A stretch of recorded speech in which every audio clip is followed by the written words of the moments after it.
चाणूरमर्दनं देवकी परमानन्दं कृष्णं वन्दे जगद्गुरुं गुरुर्ब्रह्मा गुरुर्विष्णु गुरुर्देवो महेश्वरा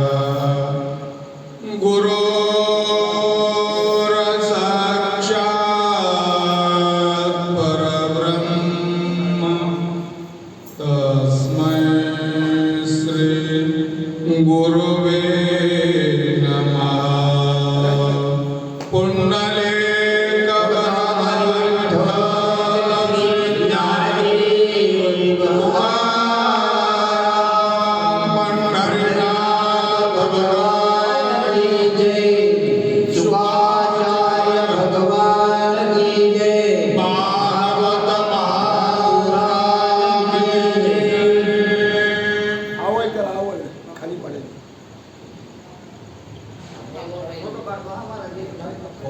वरी व्हायले सत्य वरी व्हायले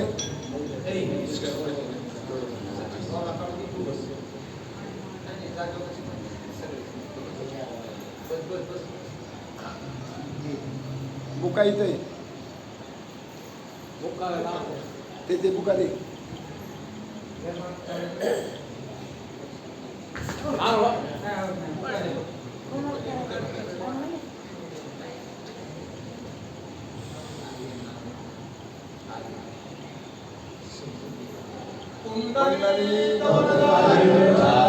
श्री ज्ञानदेव तुकाराम पंढरीनाथ भगवान की जय ज्ञानेश्वर महाराज की जय जगद्गुरु तुकाराम महाराज की जय श्री कृष्ण गोविंद हरे मुरारे हे नाथ नारायण वासुदेव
कथेचा चौथा दिवस आहे.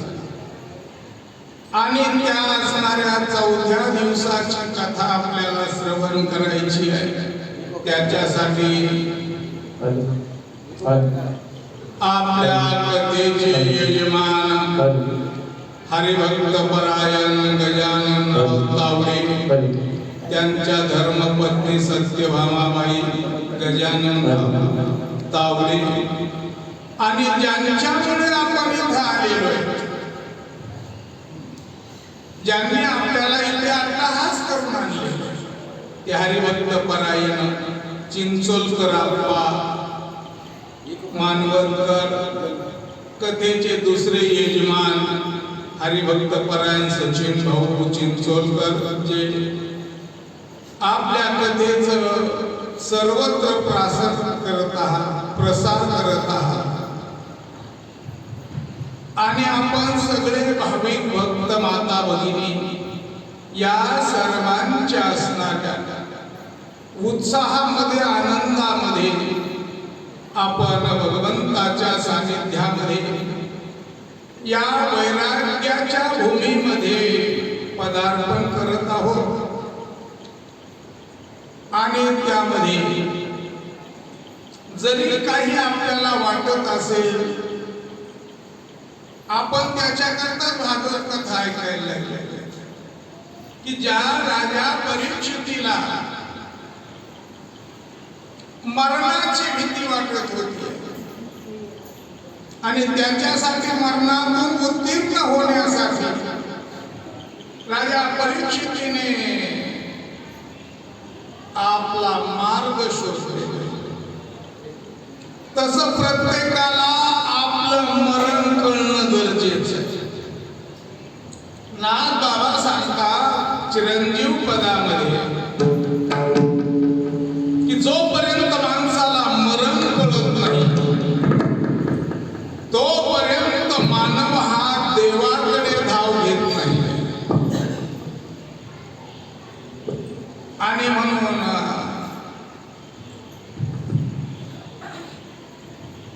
चिरंजीव पद पावयासी आन आहे साधकासी,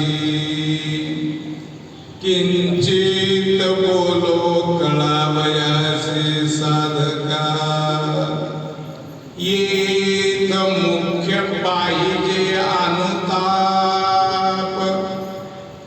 त्या अनुतापाचे कैसे रूप, नित्य मरण जाणे समीप, नमने अल्प देह शोक, नरदेह किमिरत निर्मिला, तो मी विषय स्वार्थी लाविला, तेथ परमार्थ हातीचा गेला, करे वहिला विचार. नाथ बाबा सांगतात की प्रत्येकाला सकाळी उठल्याबरोबर आपलं मरण अगोदर आपल्या डोळ्यासमोर उभं राहिलं, म्हणजे मानव चुका करत नाही. पण आमच्या जीवनात असं झालेलं की आम्ही आमच्या मरणालाच विसरलो. साधं उदाहरण घ्या, आपण जर एखाद्याला म्हणलं चला तीर्थयात्रेला, त्या विषय सोडून लांबचा आहे. पण गावात जर एखाद्याला कीर्तन कथा भजन असेल आणि जर त्याला सांगितलं चला आमच्या बरोबर भजनाला, तर त्यांना तो उपेक्षा करून वाचणारा बोलतो. अहो मरायला वेळ नाही तर भजन करायला कोणाला वेळ? महाराज सांगतात मरणाची कार्ये नाही आठवण, कारण मरणाची आठवण तुला नाही. काही विसरली मरण बापुडी, काय यासी गोडी लागलीसी. अरे काय गोडी लागली म्हणतात, प्रत्येकाला जावंच लागतं. उपजे ते नाचे नाचले पुनरपी दिशे हे घटिका यंत्र दैशे परिभ्रमेगा उपजल्या पिंडा मरण संघाते उपजल्या पिंडा मरण संघाते वरती उपजती सरते वरती उपजती सरते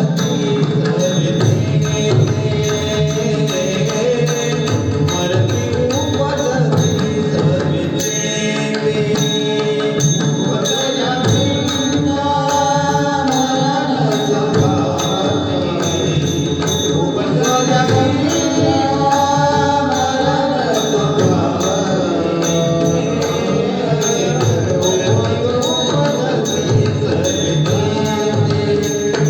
मरण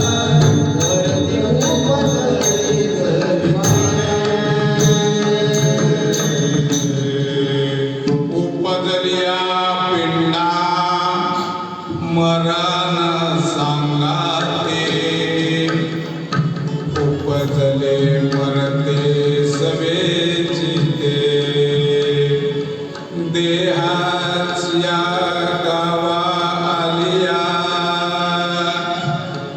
जन्म मृत्यूच्या सोहळ्या ना म्हणून ये धनंजया जया परी माऊली ज्ञानेश्वरी मध्ये वर्णन करतात की या देहाला आल्यानंतर प्रत्येकाला जावंच लागतं आणि तुम्हाला सुद्धा जायचंच एक उरो नाही आल्यावर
आणि म्हणून त्याचं दुःख करण्याची काहीही गरज नाही आणि तसा विचार जर केला थोडासा तर संत महात्म्यांनी मरण हे शुभ मानले मरण म्हणजे आपल्या माहेराला जाणे आपुल्या माहेरा जाईन मी आता निरोपया संता हातियाला कारण माझ्या मायबापाच्या भेटीला जायचंय आणि माझे मायबाप तिथं आहे पंढरी माझे माहेर साजनी ओविया कांडणी गावो गीती राही रकुमाबाई सत्यभामा माता पांडुरंग पिता माहेरी म्हणून अशा मायबापाच्या भेटीला जायचं म्हणून मरण हे शुभ काल सांगितले आणि मरण हे असणार जसं आपण जुना कपडा फाटल्यानंतर टाकून देतो आणि नवा परिधान करतो मग जुना टाकण्यात आनंद आहे का दुःख आहे नवा घालण्यामध्ये आनंद आहे का दुःख आहे आपण दसऱ्याच्या सणाच्या दिवशी नवे कपडे घातले आनंदानं घालते का दुःखानं घालते माऊली म्हणतात आगा जीर्ण वस्त्र सांडीजे मग ते नूतन पेढीजे तैसे ते स्वीकार चैतन्य नाथे. म्हणून आज काही आपल्यामध्ये जे घटना घडलेली आहे त्याच्यासाठी त्याचा खेद मानण्याची गरज नाही. कारण आपल्याला वाटत असेल की आमच्याच या असणाऱ्या यात्रेमध्ये व्यक्ती कसं आलं. अजिबात परमार्थामध्ये व्यक्ती येत नाही. ते आपल्याला उलट बोध करून जात. एक पहा कसा एकाची धरणी सावध त्या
पण उद्या तुला कोणीतरी दहन देणार.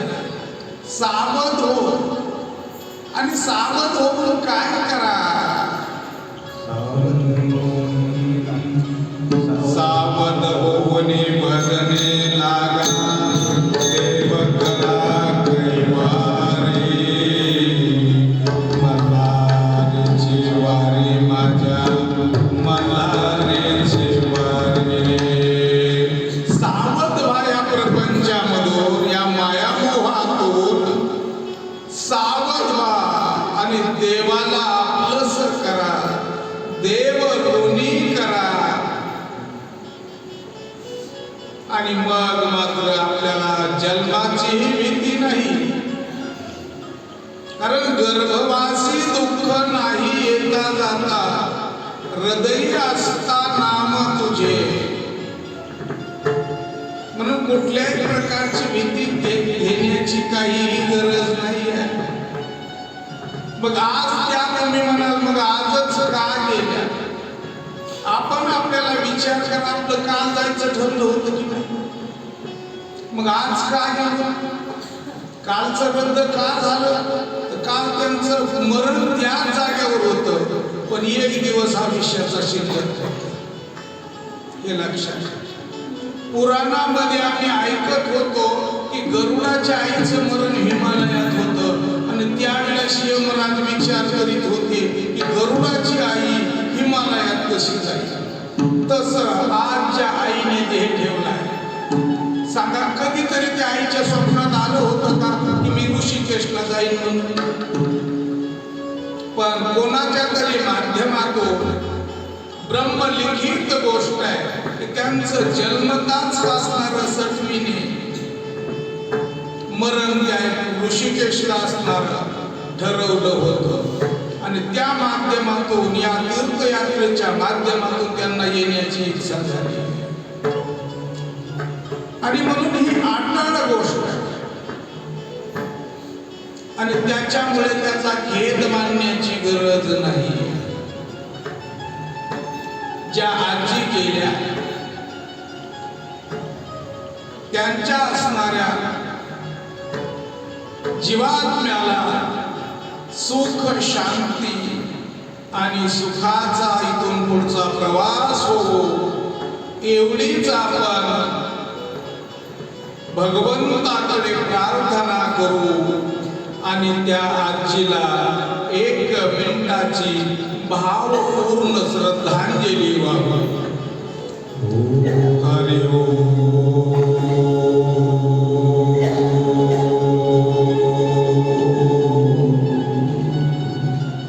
पुंडलीक वरदारी विठ्ठल श्री ज्ञानदेव पंढरनाथ भगवान की जय.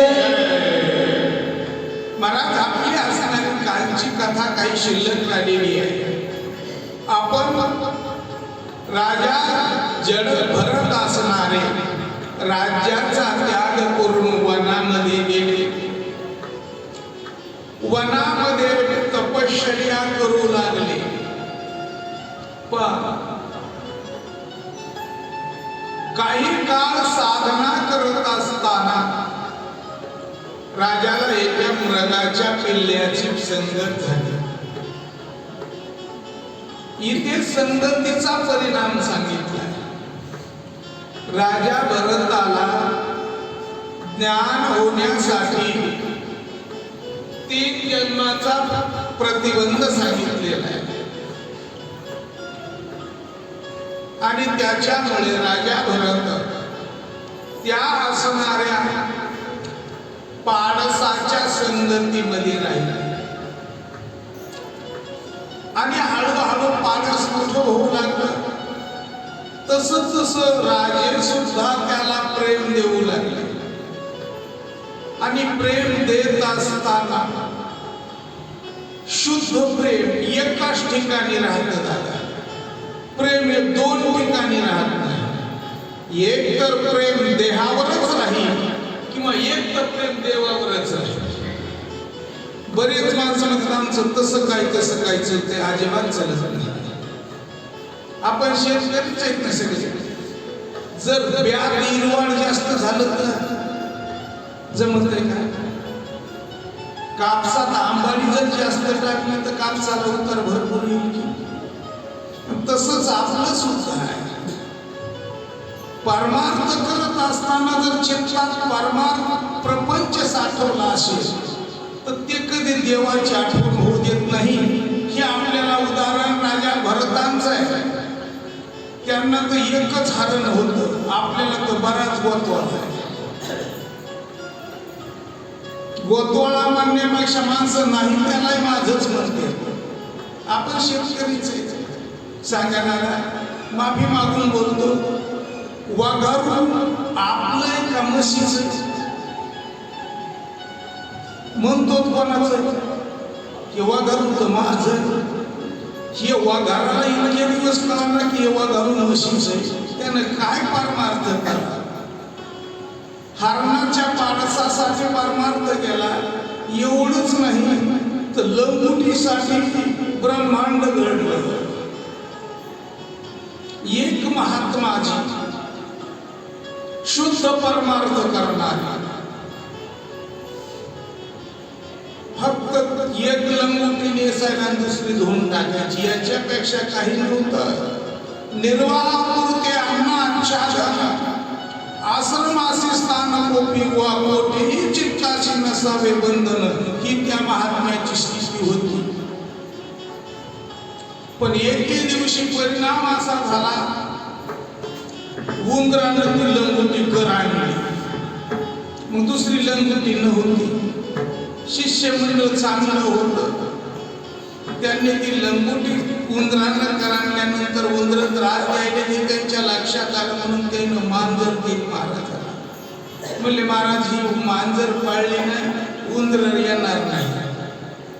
पण त्या मांजरानं 2-3 दिवस ती उंदर खाल्ली. पुन्हा तिला खायला काय, मग ती म्याव म्याव म्याव करू लागली. भाऊताल महाराजाच्या चिंतनात व्यत्यय येऊ लागलं. महाराज म्हणले ही काय उपाधी झाली? उंदर गेले पण मांजर आली. पुन्हा शिष्याने सांगितलं मांजरीला दुधाची योजना करू नये. मग गाय गेली. आता गाईचं 2-2 लिटर जरी 2 टायमाचं दूध निघालं तर पिऊन महाराज 1-2 लिटर पिईल, मांजर 1 लिटर पिईल.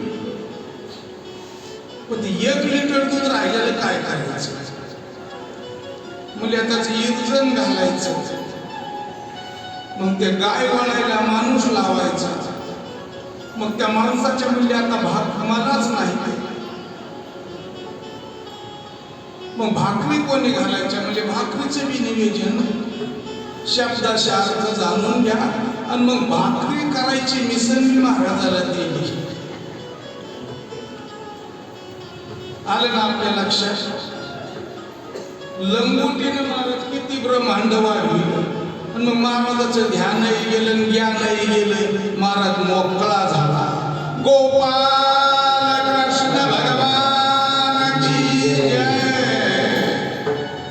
अशा अवस्थेमध्ये परमार्थ करण्याकरता अनेक प्रकारचे प्रतिबंध येतात तसं राजाला सुद्धा त्या हरणाचा प्रतिबंध आला आणि हळूहळू हळूहळू हळू ध्यान सुटू लागले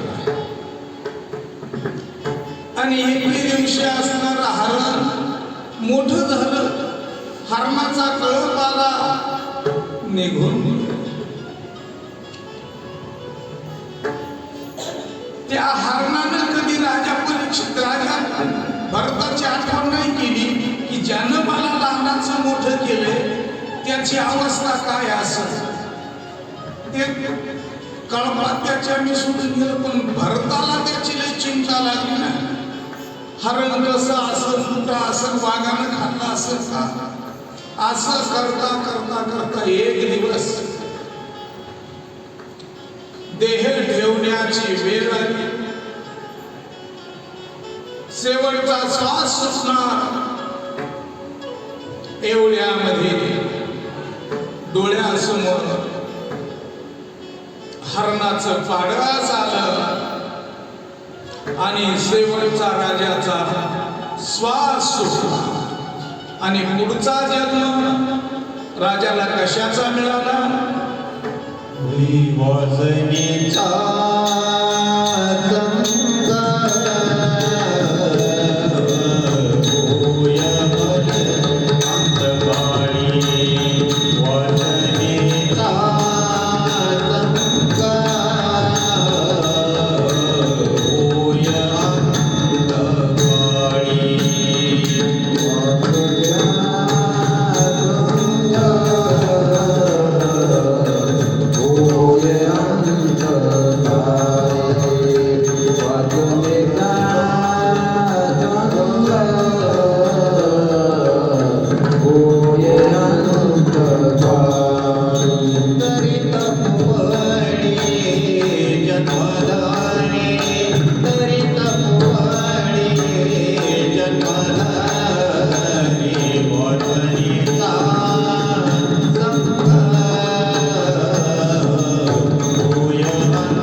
मरणी जयाचे आठवे तो तेची गती ते पावे मनोनी सदा स्मरावे माते त्वा. ज्ञानेश्वरीमध्ये माऊली वर्णन करतात.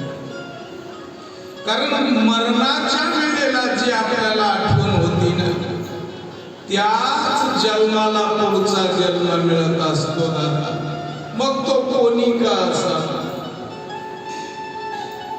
आणि म्हणून जडभरत राजा असणारा नंतरचा जन्म. पहिल्या जन्मात तो राजा भरत आहे, दुसरा जन्म आहे तो हरणाचा आहे आणि तिसरा जन्म आहे तो जडभरताचा. ब्राह्मण कुळामध्ये अंगिरेश गोत्रामध्ये एका ब्राह्मणाची कथा आलेली आहे. 2 पत्न्याचा विस्तार आहे. एकीला 9 कन्या 9 लेकरं सांगितली, एकीला जुळे लेकरं सांगितली. चला पुढे असणार जडभरत हे असणारे मागील झालेल्या चुकीला जाणून होते की मला हरणाचा जन्म का मिळाला. म्हणजे आता कोणताच संघ करायचा नाही. मी माझं असणारं सोडून द्यायचं आणि अहम ब्रह्मास्मी वृत्ती मी तो वासुदेव तत्वता या जाणीने जीवन जगायचं. म्हणून तुकाराम महाराज सांगतात, न करी रे संग राही रे निश्चळ, लागुने रे मळ ममतेचा, या नावे खरे अद्वैत ब्रह्मज्ञान, अनुभवा वाचोनी बडबडते. कारण जोपर्यंत हा संग आहे तोपर्यंत मानवाला दुःख आहे. पुढे असणारे जडभरत ब्राह्मण कुळामध्ये जन्माला आले आणि त्यानंतर पुढे आपल्याला असं पाहायला मिळतं त्यांच्या असणाऱ्या भाऊजाई बरोबर त्यांचं काही पुन्हा जमलं. कारण हे काही करत नव्हते का, त्यांच्या दुसऱ्या भावाचे लग्न झाले आणि म्हणून एके दिवशी भाऊजाईने काहीतरी काम सांगितलं, पण दादा काम करण्याकरता त्यांची वृत्ती नव्हती आणि अशा अवस्थेमध्ये ते भजन करत बसले. मग तिनं आपल्या पतिराजाला सांगितलं, अहो तुमचा एवढा मोठा सोट्या भाऊ झाला, 4-4 भाकरी खातो, साधं चुलीला सरपण पण आणून देत नाही. कोणाचं पटू की नाही पटू, पण कलियुगामध्ये नवऱ्याला बायकोचं ताबडतोब पडतं. मी सांगत नाही, तुकाराम महाराज सांगतात, भ्राताराची भार्या बोले बुज गोष्टी, मजायची कष्टी सोसवेना, तुमची व्याली माझी डोही हो पेटली, सदा दुष्ट बोली सोसवेना. सांगितलं, तुम्हाला जर माझ्या बरोबर राहायचं असेल तर वेगळे निघता संसार करीन, नाही तरी प्राण देते आता. नाथ बाबा सांगता, सांगते मी वेगळं निघा.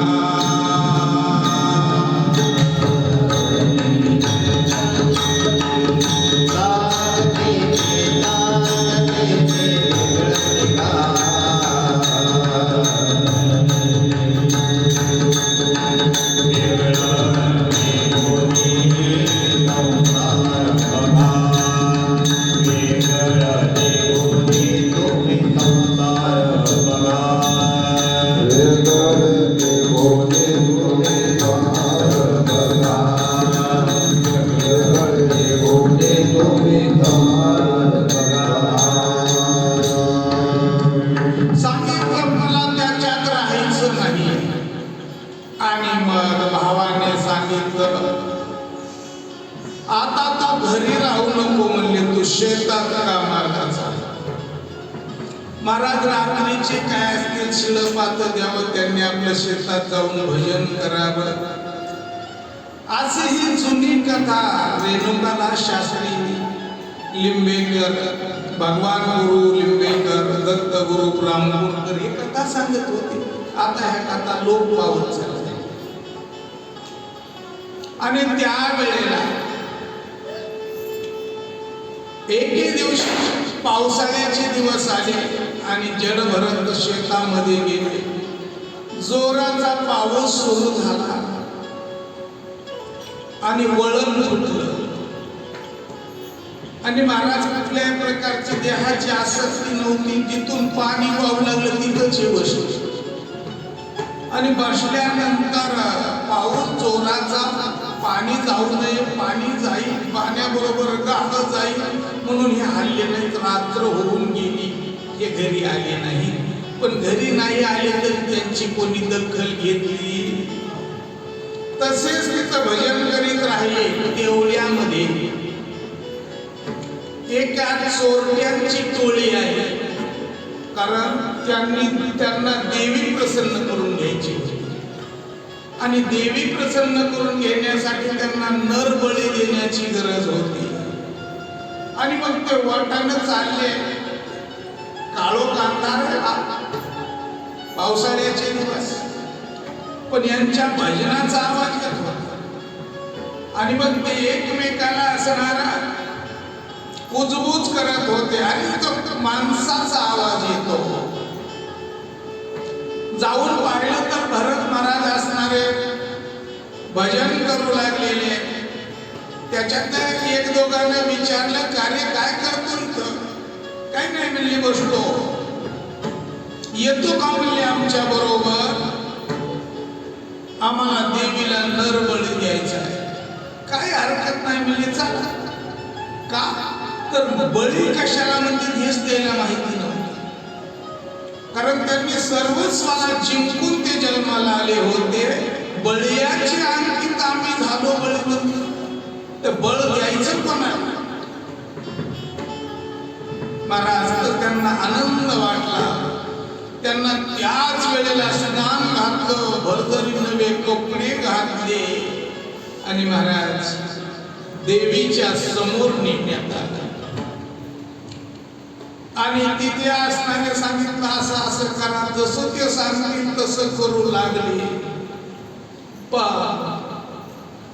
भक्ता राखे पायापाशी दुर्जनासे संसार. महाराज बळी देण्याच्या वेळेला त्या मूर्तीतून काढ काढ काढ असा आवाज निघाला आणि देवी माता प्रगट झाली. आणि ज्यांनी बळी देण्यासाठी राजा जडभरताला आणलेलं होतं त्यांचाच त्या मातेने बळी घेतला आणि त्या असणाऱ्या जडभरत राजाचं रक्षण केलं. पुढे तेच जडभरत राजे रोहगण राजाचे गुरु झाले. ज्या वेळेला रोहगण राजे गुरु करण्याकरता निघाले, राजे असल्यानंतर डोली बसायला आणि त्या असणाऱ्या पालखीमध्ये भुई आहे. पुढे गुरु करण्याकरता वाटचाल करत असताना एक ठिकाणी असणारा त्यांचा एक पालखीचा भुई आजारी पडला. मग पालखी घ्यायला कोणी नाही. इकडं तिकडं पाहिलं तर हे जडभरत राजे तिथं दिसले. आणि त्यावेळेस त्या भोयाने विचारलं, का रे बाबा? म्हणले, आमचा राजा गुरु करायला चाललेला आहे आणि आमचा एक भोई असणारा आजारी पडलेला आहे आणि मग तो असणाऱ्या आमच्या राजाची पालखी वाहसी. काय हरकत नाही म्हणले, चला. आणि मग महाराज पालखी घेऊन चार असणारे 3 भोई जडभरत प्रवास करत असताना कधी कधी जडभरत उड्या मारायच्या आणि त्यावेळेस पालखीत बसलेल्या राजाला त्रास होऊ लागला. कारण उड्या का मारत होते? रस्त्यावर जर किडा मुंगी दिसली त्यांना की ते उडी मारून पुढे जात होते. ते किड्या मुंगीला चेंगत नव्हते. कारण त्यांना मुंगीपासून ब्रह्मदेवापर्यंत ब्रह्म दिसत होत.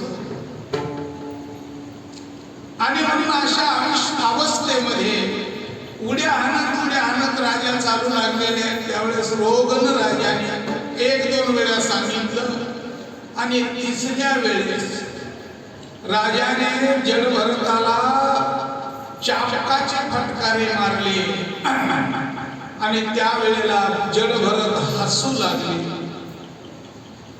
हसत असताना राजाने विचारलं, मूर्खा, मी तुला मारतो आणि तू हसतो.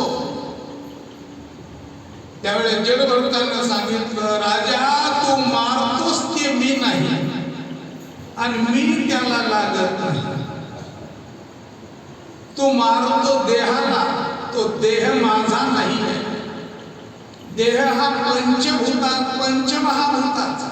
आप, तेज, वायू, पृथ्वी आणि आकाश कुठं 17 तत्वाचा सांगितला, कुठं 24 तत्वाचा सांगितला.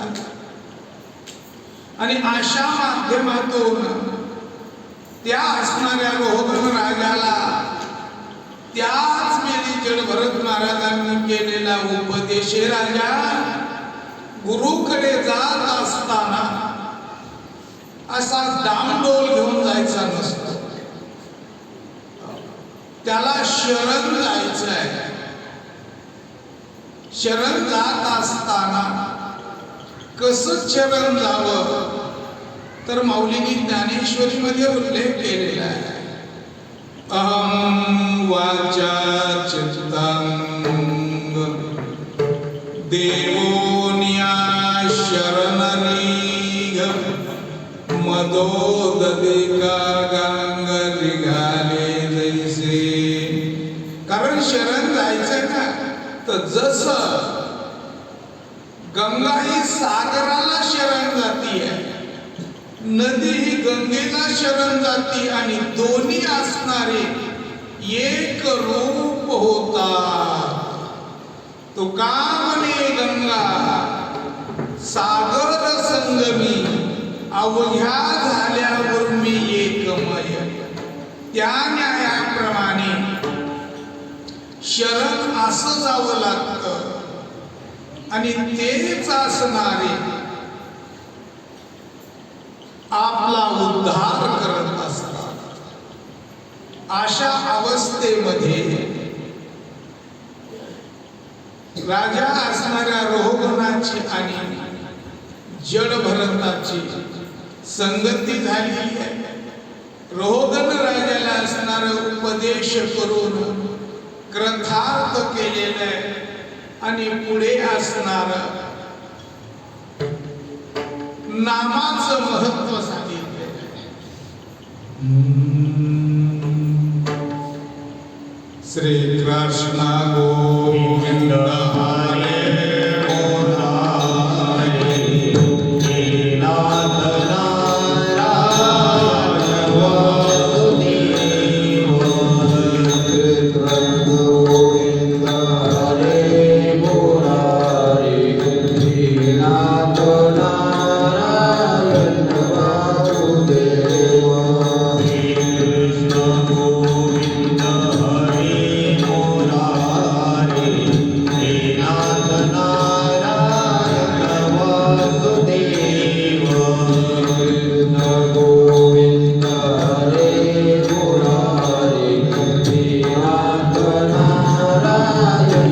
Hare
ह्याच्यामध्ये आपल्याला अजामिळ ब्राह्मणाची कथा ऐकायला मिळते की नामचिंतनाने अजामिळाचा उद्धार झाला. अजामिळ हा असणारा चांगला होता. जसं आपण आता ऐकलं की हरणाच्या संगतीने भरत राजाला एक जन्म हरणाचा घ्यावा लागला. म्हणून मनुष्य जीवनामध्ये संगती फार महत्वाची आणि मनुष्य प्राणी हा संग प्रधान. चांगलं वळण किंवा वाईट वळण हे जन्मताच कोणालाही नाही. पुढे जसं जसं वातावरण असत पान तुम्ही मग आपला तिथं बसल्यानंतर विषय झाला की पंढरपूरला गेल्यानंतर जागेच आपण मग विषय काढला की कशाही जागेवर रात्री दिवसभर चाललेला टाळकरी नामधारक मुक्काम करतो आणि तिकून आल्यानंतर त्या 15 दिवसाचं जे वातावरण असतंय त्या वाटाने ऐकलेलं तो प्रत्येकाला माऊली माऊली माऊली म्हणतो. घरी आल्यानंतरही चांगलं 4-8 दिवस दिसन त्याला माऊली म्हणतो. पण गावाकडचं वातावरण एकदा निर्माण झालं कारण तो महिना आषाढ महिना आहे. आषाढ महिना खतरनाक असतो कारण पूर्वी पाटील लोक आषाढ महिन्यात मला वाटते पालवीची पूजा करीत होते आणि पालवीच्या पूजाला पालवं लागतं आणि मग ते पालवयाचा घात काढल्याशिवाय राहत नव्हतं. मग ते माऊली विसरायचं आणि ह्या पालवीच्या नादी लागायचं. कशामुळे घडतं हे संगतीमुळे. वातावरणामध्ये कसलाही माणूस असू द्या तो तसा झाल्याशिवाय राहत नाही. पतन उधार जमता महिमा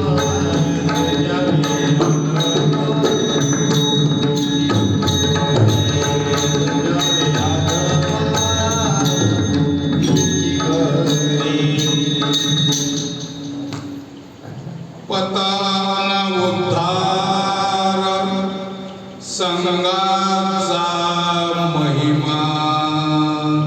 चांगलं करायला वातावरणच लागतं दादा.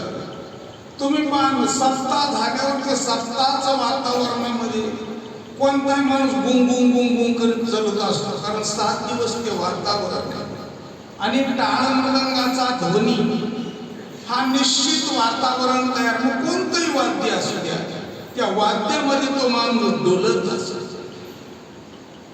वास्तविक त्याचा काही त्याच्याशी संबंध नसतो पण ती आलेली हवा त्याला तसं. मग खरं सांगा वाजल्यावरच माणसं उड्या मारतात का वाजवायच्या आधी उड्या मारतात? असं जर उड्या मारा म्हणलं तर कोणीही मारत नाही. मग अंगात येतंय ते वाजल्याशिवाय येतंय का न वाजता येतंय? दाखवा कोणी न वाजता अंगात. कमीत कमी डाक तरी वाजवावं लागेल, गोंधळ तरी वाजवावं लागेल किंवा ढोलकी तरी वाजवावं लागेल, मोठा ढोल तरी वाजवावं लागेल. त्याच्याशिवाय अंगात येईल. आणि अंगात येतो देव का रंगात येतो? रंग लाया रंगी तुका विठ्ठल सर्व अंगी. आतापर्यंत वारकरी संप्रदायामध्ये कोणाच्याही अंगामध्ये देव आलेला नाही पण देव येतो हे म्हणणं तितकं खरं नाही. तुम्ही आणखी पहा बरं कोणाच्या अंगात देव येतो? माफी मागून बोलतो, ज्या मालकाला कामाचा कंटाळा आयतं बसून खायची सवय लागलेली महाराज त्याच्याच मंडळीच्या अंगात देव येतो. आणि हे सुद्धा लोकांना तांबाखूला चुना लावून सांगत, भाऊसाहेब तुम्हाला काही माहित आहे का? आमच्या माणसाच्या रात्री सपनात सटवाई आणि आता त्याला बरंचसं काही कळतंय. लय लोकांची रांग लागली आणि समाज जास्त याच्या मागे चाललेला आहे. आणि मग मला त्यांचा एक संच तयार होतो. मग एक ते मोठा ढोलवाला, एक झांजवाला, एक ढोलकीवाला, हे दोघं जण. आणि मग जसं जसं वाजन तसं तसं यांना मिळगत सुद्धा सुरुवात झालेली आहे. आणि मग पुढं पुढं यांचा प्रसार होत गेला. आणि मग बाहेर गावचे यांना आमंत्रण येऊ लागले. यांचा असणारा तो सबिना निघू लागलेला. पण एके दिवशी यांना 2 ठिकाणचं आमंत्रण आलं. सकाळी एक आणि दुपारी एक. महाराज सकाळचा त्यांचा त्या एका गावचा कार्यक्रम त्यांनी केला. तिथे काही 400 वर्ष मिळाली असते. ते तसेच त्या पुढच्या गावाला गेले. पण पुढच्या गावाला असं होतं, खाल्ला करण्याकरीला त्या यजमानाचं घर होतं, वरला करण्याकरीला देवीचं मंदिर होतं. गाव मोठं होतं. मग त्या कडीकुंज इकडं त्यांचा सबिना निघाला. ते ढोलन त्यांचा तो असणारा सगळा लवाजमा देवाच्या अंगात आला. देव खेळत खेळत चलू लागले. पण नेमकं चौकात आल्यानंतर देवाला पाहण्यासाठी बरीच गर्दी झालेली आहे. मग देवाला वाटला आपला थोडा चमत्कार दाखवावा, म्हणून देव जरा मोठ्यानं उड्या मारू लागले. पण उड्या मारता मारता देवाच्या कमराची पिशवी सोडून गेली. आता त्याच्यात ते 200-400 रुपये खेळता खेळता जोडीवर पडते म्हणून ती त्या पिशवीत ठेवले होते. तर देवाने विचार केला, जर आपण पिशवी उचलून घ्यावा तर लोक म्हणतील हे भोंदू, आणि नाही उचलून घ्यावा तर मुदलात घाटा व्हायला.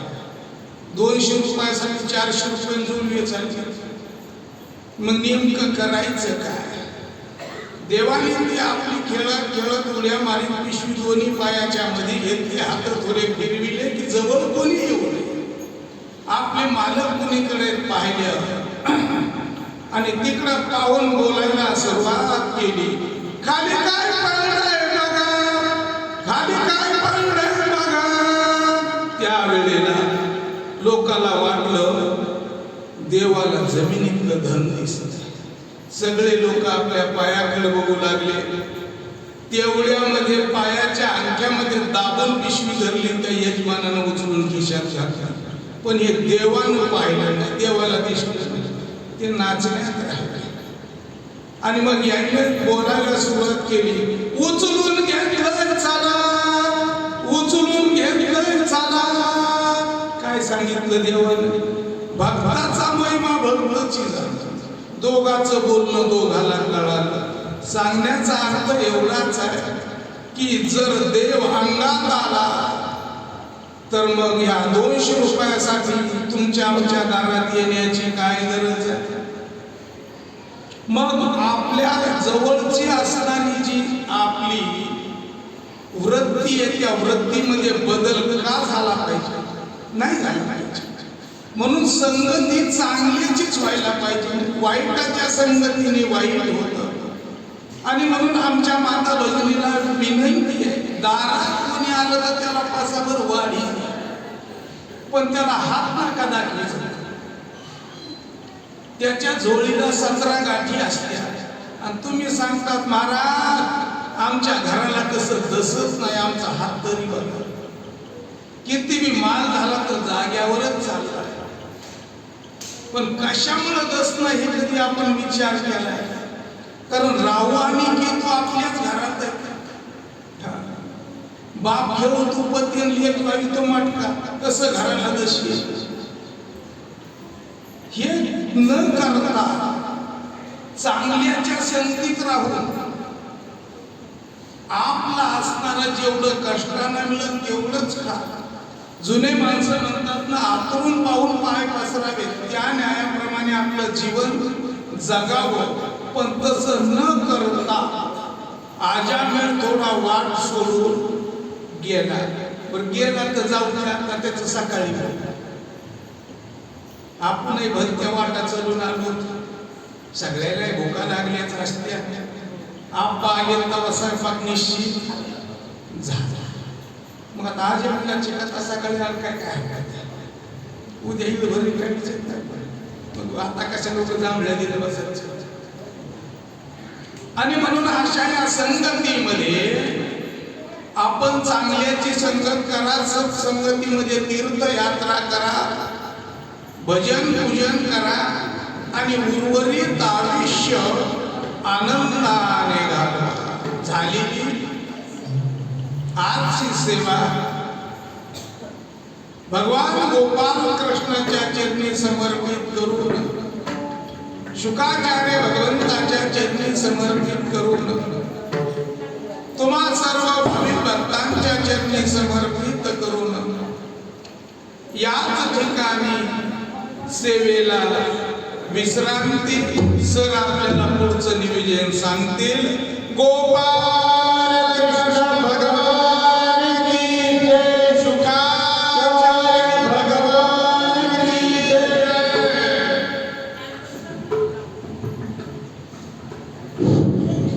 आज दिनांक 11/10/2025 रोजी श्रीमद भागवत कथेचा 4था दिवस आहे. परंतु आज आपण ऋषिकेश येथे गेल्यावर स्वर्गीय कुंजाबाई लक्ष्मण हागे, राहणार अवतार, तालुका रिसोड, जिल्हा वाशिम यांना हृदयरोगाच्या विकाराच्या झटक्यानं त्यांचं आज दुःख निधन झालं.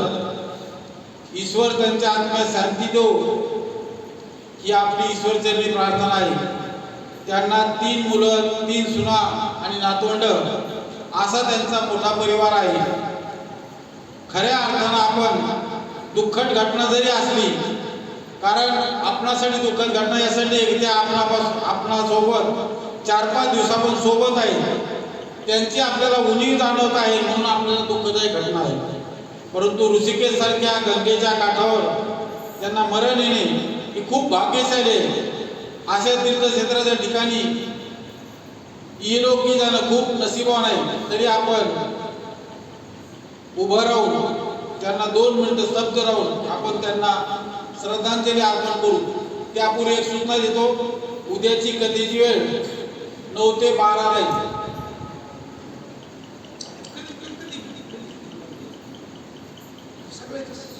दोन टाइम घ्या ती उद्या 9 ते 12, 2 ते 4, 5. उद्याच्या कधीची वेळ 9 ते 12 आणि दुपारी मग 3 ते 5 लोक. तरी आजच्या आरतीला फक्त यजमानच राहतील. तर आपण सगळ्यांनी 2 मिनिटं उभा राहून त्याला आपण श्रद्धांजली अर्पण करू.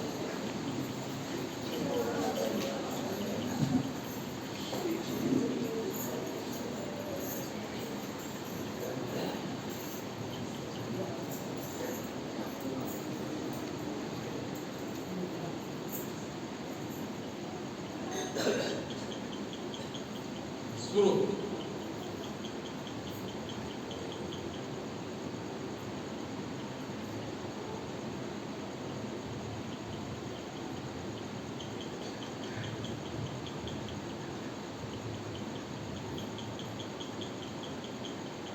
दोन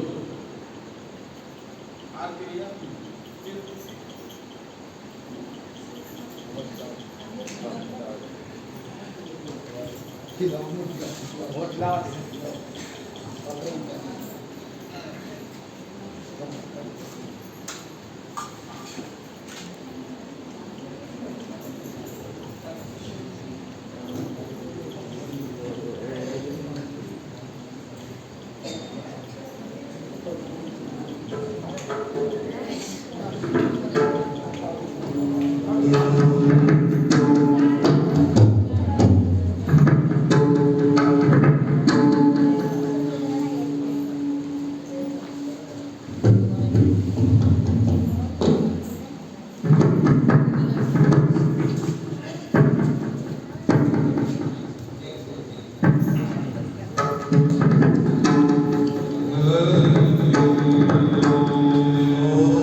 सांडो तया सत्कर्मी रती वाढो होता परस्परी जडो मैत्र जीवांचे दुरितांचे तिमिर जावो विश्व स्वधर्म सूर्य पावो दोजे वांचिर तो ते लावो प्राणिजात वर्षते सकळ मंगळी ईश्वर निष्ठांचे मांदियाळी अनवरत भूमंडळी भेटतो तया भूता चला कल्पतरुचे आरव एकना चिंतामणीचे गाव बोलते जे अर्णव पियुषांचे चंद्रमेधे आलांचना मारतंड देतापहीन चैतर्वाही सदा सज्जन सोयी रे तू किंबहुना सर्व सुखी पूर्ण हो रीतिनी लोकी भजिजो आदि पुरुषी अखंडित आणि ग्रंथोपजीविये विशेषिये लोकीये द्रष्टाद्रष्ट विजयो वावेजी हितमने श्री विश्वेश्वराहो आहो येन दान पसायो येने वरे ज्ञान देव सुखिया दाना येने वरे ज्ञान देव सुखिया दाना येने वरे ज्ञान देव सुखिया दाना पुंडरी गोरधारी विठ्ठल श्री ज्ञानदेव तुकाराम पंढरीनाथ भगवान की जय सुखाचार्य भगवान की जय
हा